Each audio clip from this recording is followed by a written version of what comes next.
Dali na! Shit! Shit! Uy!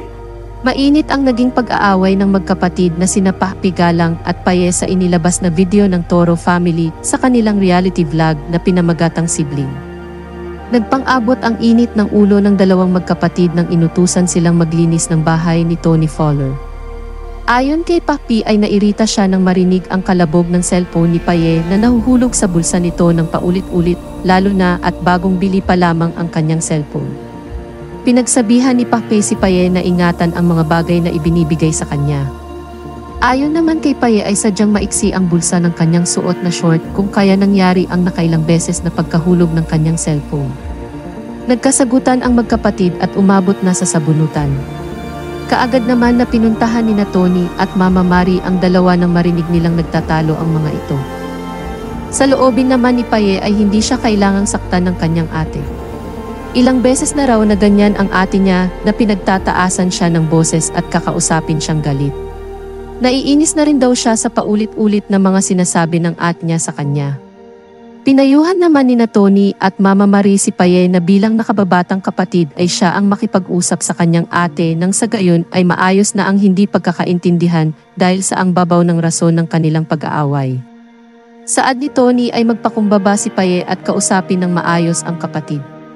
Pinunto rin ni Tony na nakakaranas si Papi ng postpartum depression kung kaya sana ay mas lawakan niya ang pag-intindi sa bagong panganak niyang ate.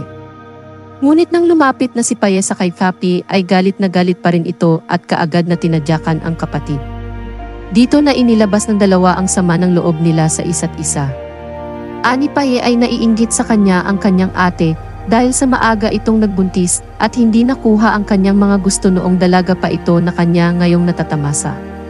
Saad naman ni Papi ay kung hindi dahil sa kanya ay hindi matatamasa ni Paye ang kanya ngayong buhay kaya huwag siyang magmalaki.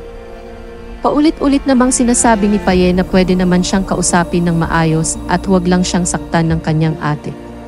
Totoo lamang raw ang sinasabi niya na mas kilala na siya kaysa sa kanyang ate at naiinggit lamang ito dahil nakakaangat na siya.